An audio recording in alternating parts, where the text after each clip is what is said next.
Mungkin Pak Imam tahu sejarah, sekelumit sejarah ketika Pak Bustami ikut latihan di Setiati. Iya. Jadi kalau berdasarkan biografinya yang ditulis oleh Pak Bustam itu, bahwasanya Pak Bustam itu pernah melatih di Setiati itu.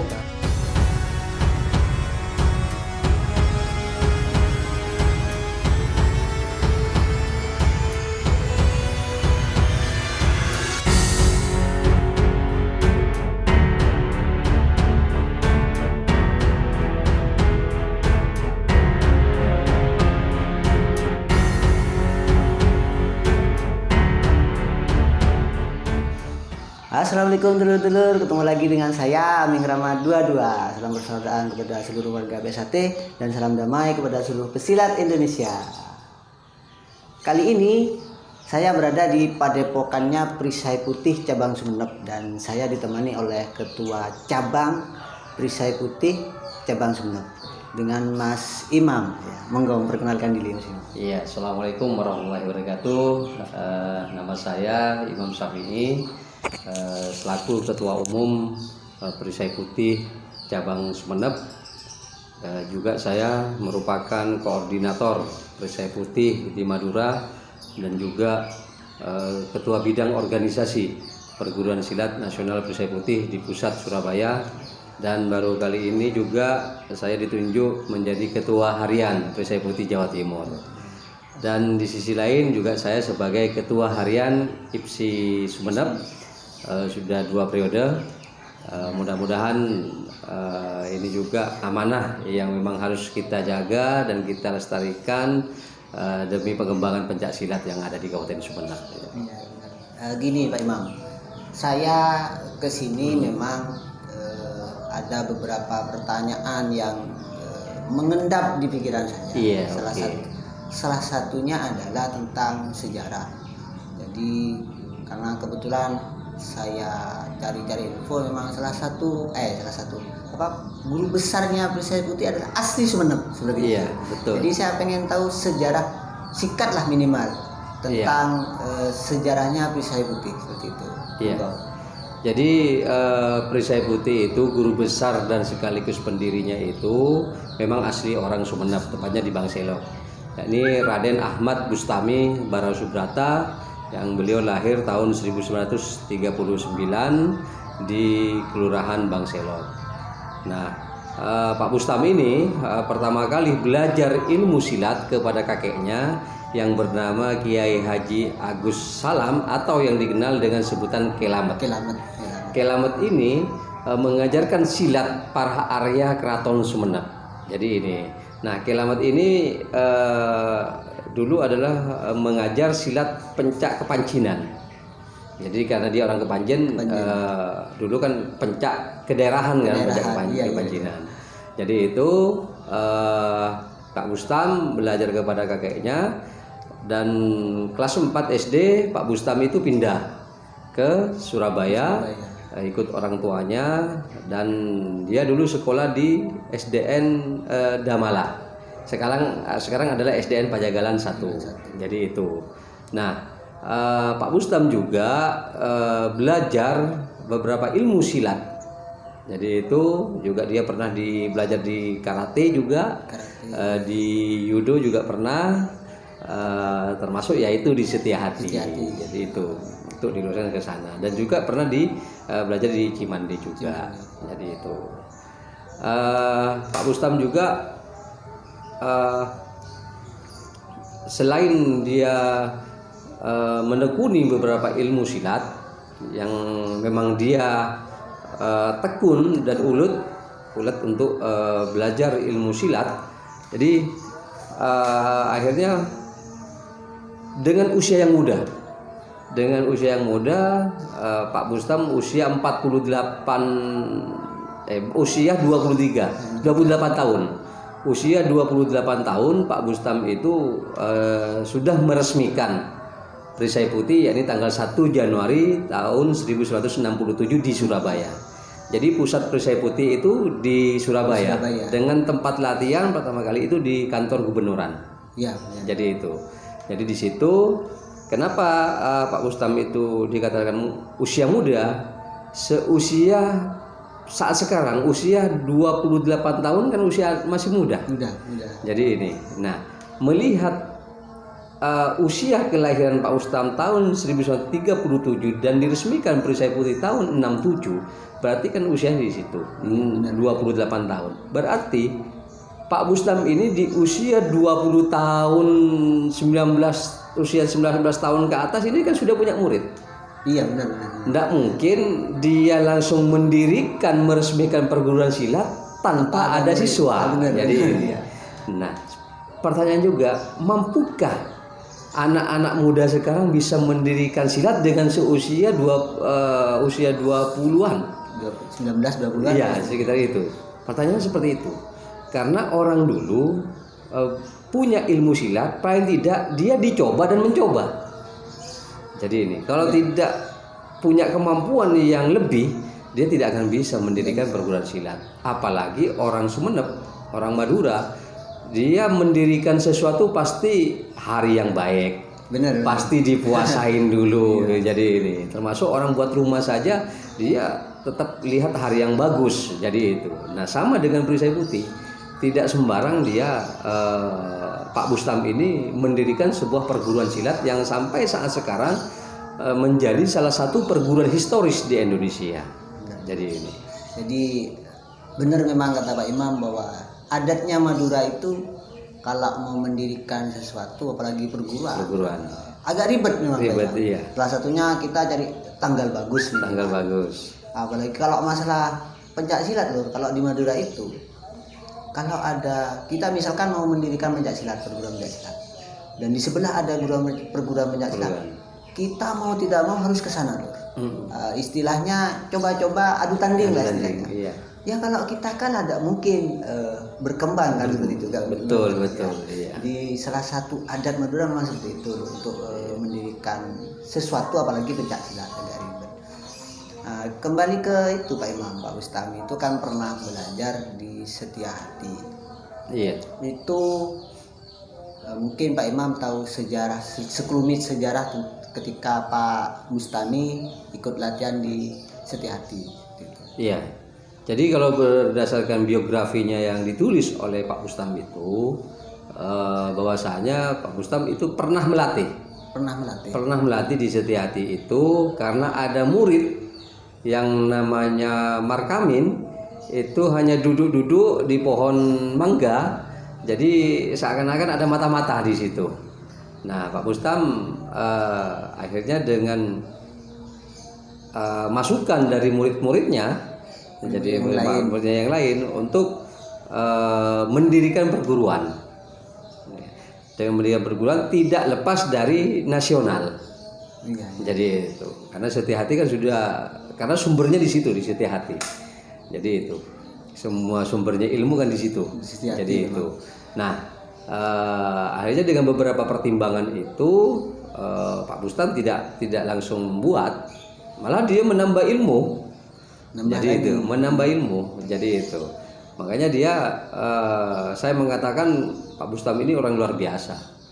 Jadi itu baik secara ilmu fisik di silatnya, juga ilmu di luar fisik di pencak silatnya. Jadi lah istilahnya. Ya, saya mengatakan seperti itu. Jadi ini karena youthnya Pak Bustam ini namanya Ju Abeng. Di sejarahnya Sumeneb itu ada Ju Abeng. Kenapa dikatakan Ju Abeng? Karena dia bisa terbang. Jadi itu Ju Abeng di sejarah Keraton Sumeneb itu ada.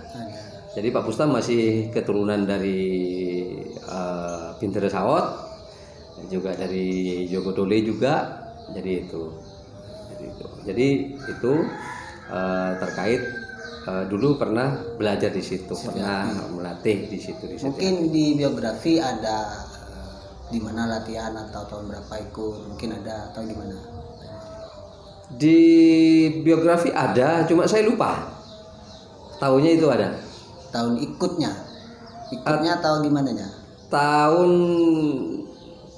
ini ikut tidak ada. Tahun ikut tidak ada. Jadi itu. Jadi info baru lor bagi kita melalui buku biografi yang memang Pak Bustami buat, bahwa Pak Bustami itu adalah salah satu pelatih di Setiati. Secara umum yang kita ketahui di Setiati itu, saya baca skemanya itu di PSC loh, di PSC. Jadi secara umum kalau di PSC pelatih itu adalah warga, seperti itu. Jadi Pak Bustami itu adalah salah satu warga PSC menurut buku biografi yang Pak Bustami buat. Dan masalah tahun saya masih nanti hubungan lagi sama Pak Imam. Terus itu kan masalah istilahnya tentang Pak Bustami di Setiati. Kalau masuknya Perisai Putih ke Sumeneb, Mas Imam? Iya. Jadi Perisai Putih masuk ke Sumeneb itu pada tahun 80. Ketika itu Sekda Sumeneb adalah Pak Maksum. Pak Maksum itu adalah Ketua Umum Perisai Putih Pusat pertama kali. Jadi Pak Maksum kan pertama kali dia Kepala Biro Kesra di Pemprov Jatim yang ditugaskan ke Sumeneb untuk jadi sekda. Dulu kan sekda itu kan penunjukan. Iya. Penunjukan. Jadi Pak Maksum jadi sekda Sumeneb dan akhirnya Perisai Putih masuk di situ. Masuk tahun 80. Nah, ketika itu murid-muridnya Pak Bustam itu yang dari Surabaya itu diturunkan ke Sumeneb untuk latih tanding bersama para perguruan silat yang ada di Sumeneb. Keluar adat Maduranya. Jadi itu. Nah, setelah latih tanding itu perguruan-perguruan yang latih tanding dengan Perisai Putih akhirnya banyak yang dikalahkan dan mereka bergabung kepada Perisai Putih. Dilebur menjadi satu. Jadi tujuannya Pak Bustam itu mau meleburkan perguruan-perguruan yang lokalan itu untuk dilebur menjadi satu. Jadi itu untuk dijadikan satu menjadi Perisai Putih. Jadi itu akhirnya terjadilah proses itu dan yang bisa menguasai ilmunya Perisai Putih pada saat itu hanya Pak Icung.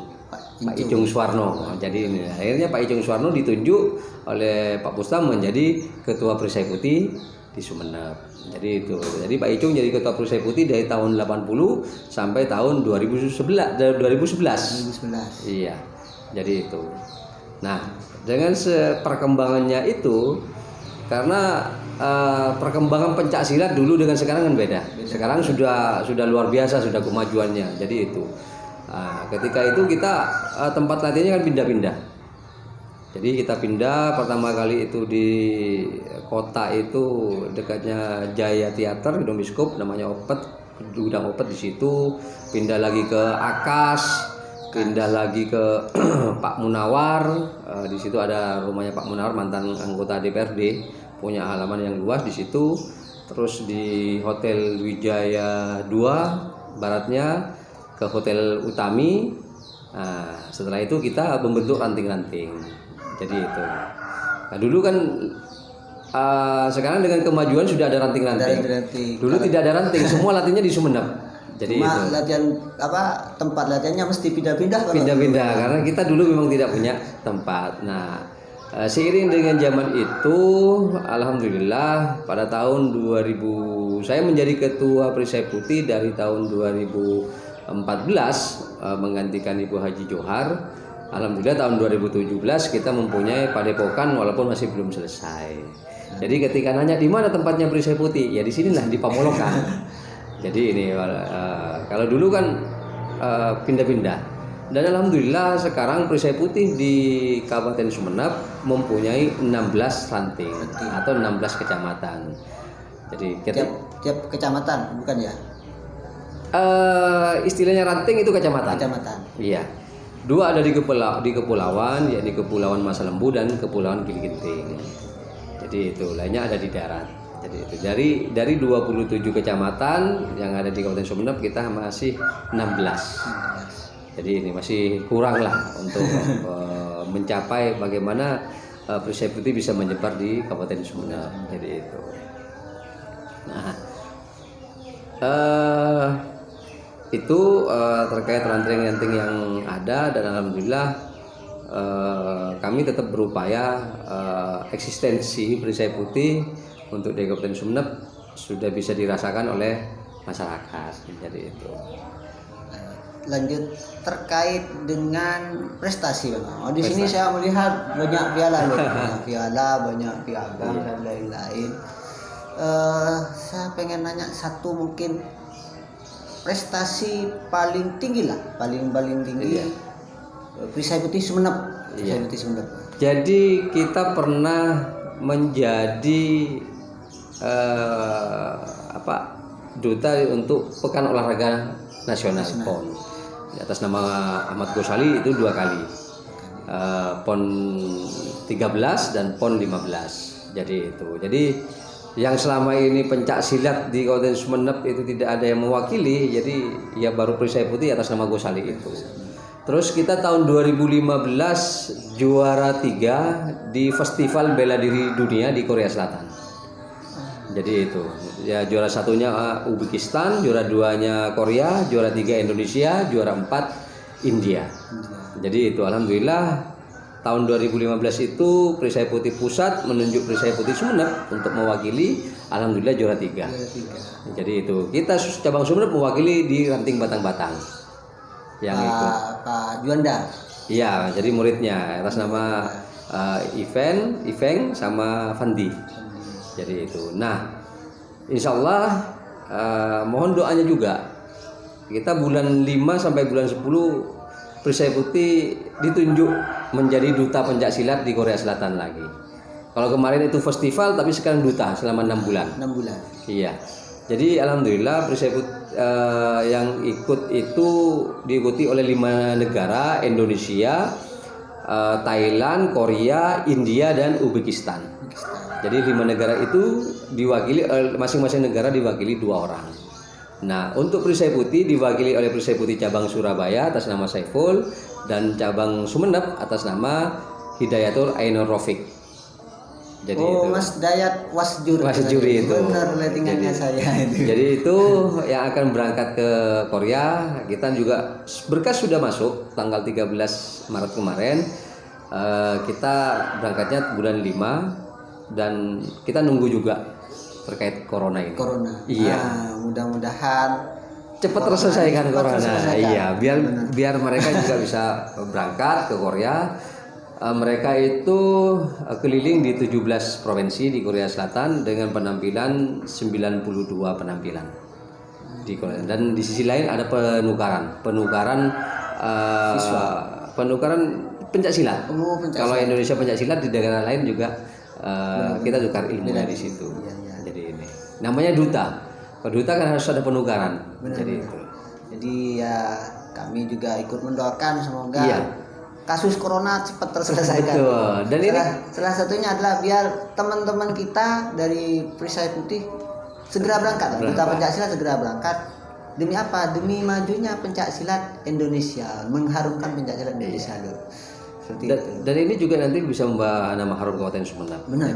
Karena ini kan secara, saya selaku ketua harian IPSI secara global ini kan membawa nama harum pencak silat di Kabupaten Sumeneb. Inilah pencak silat di Kabupaten Sumeneb. Walaupun pencak silat adalah olahraga kebudayaan asli Indonesia, tapi kita harus bisa mampu menyebarkan ke negara-negara lain di situ. Dan alhamdulillah kayaknya negara-negara lain sudah banyak yang tertarik dengan pencak silat. Betul. Jadi dengan adanya kemarin SEA Games. Jadi itu. Bahkan pencak silat juga sudah diakui oleh UNESCO. Iya. Jadi ada sebenarnya ada satu Pak Imam yang juga menarik perhatian saya terkait hubungannya perisai putih dengan SH, tapi agak sudah terjawab tadi. Sebenarnya yang sempat mengambang di pikiran saya itu kemarin adalah pembukaannya PSHT dengan perisai putih itu hampir, saya katakan hampir loh, karena kalau di PSHT itu pakai kanan kiri. Kalau di perisai putih kayaknya cuma pakai yang kanan. Cuma satu, cuma pakai yang sebelah. dan pembukaan itu mirip dengan PSHT.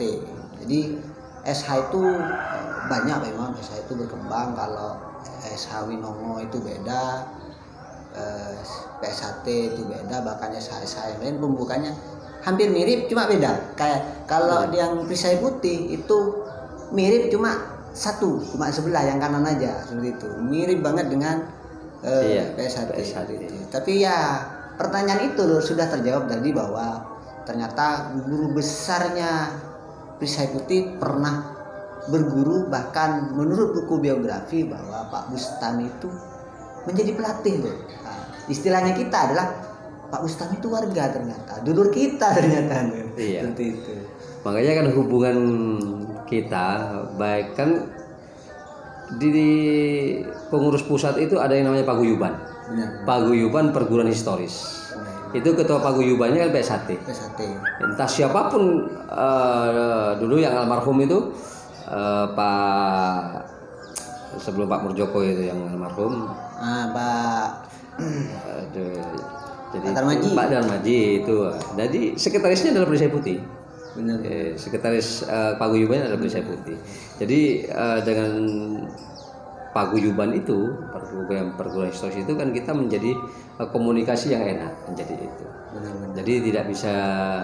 Jadi pada prinsipnya baju kita beda, gerakan kita beda, menjadi ini. Tetapi kita tetap pencak silat. Jadi itu. Tetap satu. Jadi itu. Terakhir Pak Imam, Iya. saya minta saran-saran dari Pak Imam selaku guru atau ketua cabangnya Perisai Putih Cabang Sumeneb, pesan-pesan kepada seluruh pencinta pencak silat yang ada di Indonesia ataupun dunia, demi anggaplah perdamaiannya seluruh pencak silat. Iya. Jadi saya berharap dengan adanya pencak silat, khususnya di Kabupaten Sumeneb ya. Soalnya dari Kabupaten Sumeneb, kita di Sumeneb mempunyai 26 perguruan yang sudah terdaftar di IPSI Sumeneb. Jadi yang pertama adalah kita menjaga hubungan persaudaraan, harmonisasi. Jadi di antara perguruan yang ada di Kabupaten Sumeneb. Jadi itu.